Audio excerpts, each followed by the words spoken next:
はようございます。たかしです。本日は6月10日土曜日、週末ですので、来週12日からのポンド円の相場の見通しをしていきましょう。最初にお知らせです。ドル円とゴールドの相場分析をポストプライムという SNS で無料配信しています。ご興味があれば、ポストプライムへの無料登録とチャンネルフォローをお願いします。詳細は概要欄にあります。また、Twitter での先出し配信を始めました。条件が揃えば勝率がかなり高い配信です。Twitter のチェックもお忘れなく。それでは冷やしから見ていきましょう。冷やし今のところずっと上昇中ですね。一旦はこの緑丸の高値172円ぐらいまでの押しをつけてほしいんですが、一旦その辺でちょっと揉み合ったんですよね。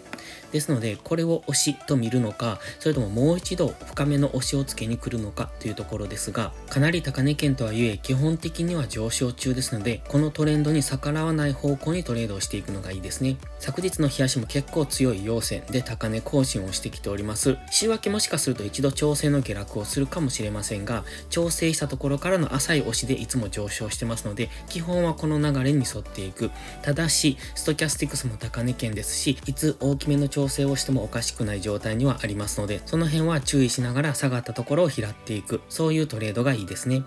今、マックディは横ばいです。チャートが上昇しているのにマックディが横ばいっていうことは、雰囲気としては怪しくなってはきました。ストキャスティクスも高値圏。ただ、ストキャスティクスはずっと高値圏に張り付いている状態ですので、あまり機能はしてませんが、マックディの動きがちょっと怪しいですので、いつ大きめの下落が起こってもおかしくないということは念頭に置いておいてください。チャンネル登録してね。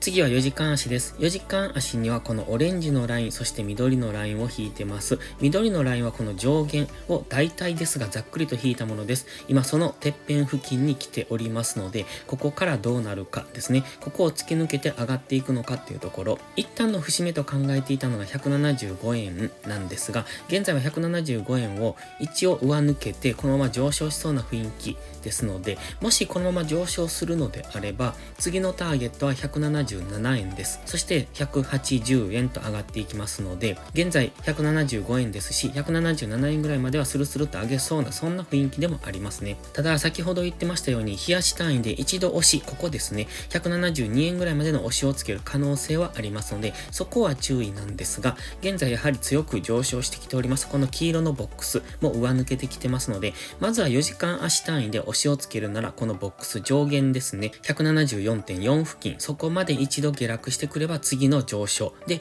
177円ぐらいを目指す可能性がありますので、その辺は見ておきたいですね。金曜日強く上昇してきてますので、月曜日このままの流れで上昇する可能性もあるんですが、そこについていくというよりは、一旦はこの緑のラインにも近づいてきてますので、一度押しを待った方がいいですね。4時間足のストキャスティクスも張り付いてますし、今4時間足冷やし単位でストキャスティクスが下落に向かえば大きく調整をしますので、そこは注意。そして4時間足単位での押しをつけるポイントはこの黄色のボックス上限の 174.4 付近。そのタイミングで GMMA がこの付近まで入ってくると、ちょうど良い押し目買いポイントになるんじゃないでしょうか。今は少し気になるのはこの先細りの上昇ですね。若干ではありますが、これ先細っているのがわかりますよね。なのでこの中で動いていくと考えたとき、この先の動きですよね。そこからの大きめの冷やし単位の調整下落っていうのがいつか入ってきますので、そこは注意しながら、まずは4時間足での押しを待ってからの次の上昇の流れに乗っていく。そこを考えておくのがいいですね。では1時間足です。昨日から引いてますこのオレンジのトレンドラインに沿って結構な急な角度で上昇してきております。週明けもう一伸びしそうな感じですよね。この緑のラインまでもう少し到達してません。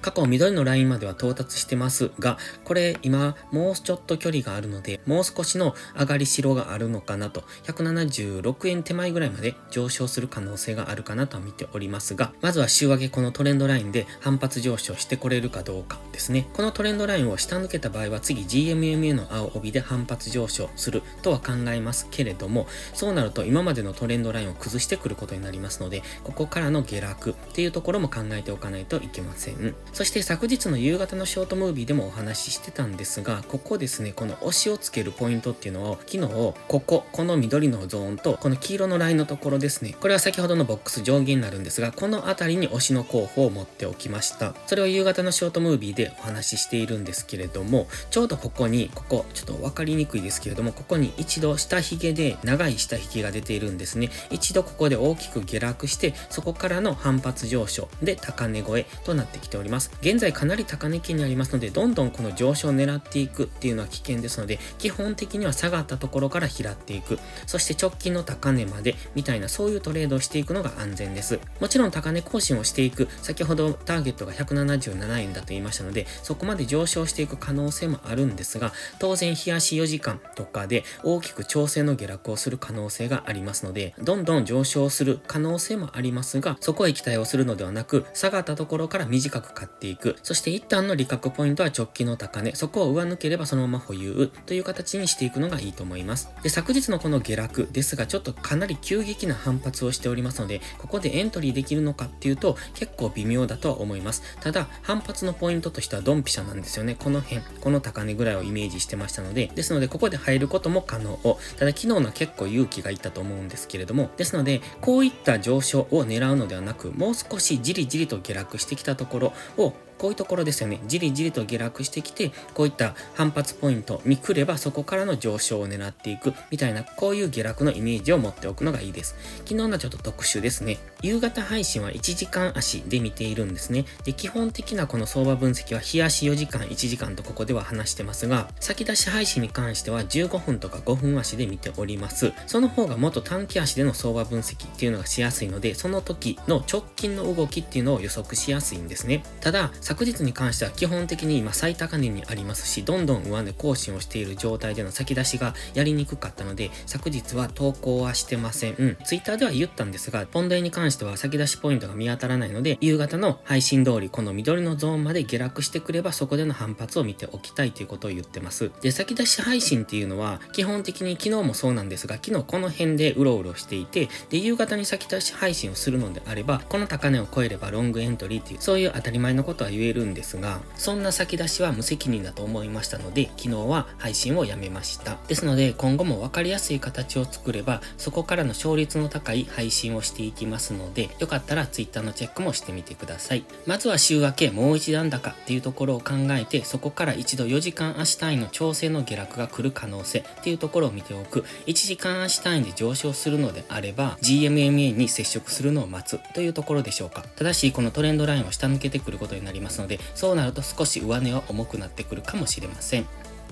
それでは本日は以上です。この動画が分かりやすいと思ったらいいねとチャンネル登録をお願いします。そして最後にお知らせです。YouTube のメンバーシップでは初心者の方向けの丁寧なスキルアップ動画を毎週更新しています。トレードの基礎が学べるメンバーシップにご興味があれば一度お試しください。また初心者ではないけど安定して勝てないという方はポストプライムでのプライム会員をお勧めしています。こちらは YouTube のメンバーシップと違って2週間の無料期間があります。7月からプライム会員価格を値上げしますので、少しでも気になる方はお早めの行動がお得です。今登録すれば値上げ後も今の価格が適用されます。ぜひ無料期間を有効にご活用ください。詳細は概要欄にあります。それでは本日も最後までご視聴ありがとうございました。たかしでした。バイバイ。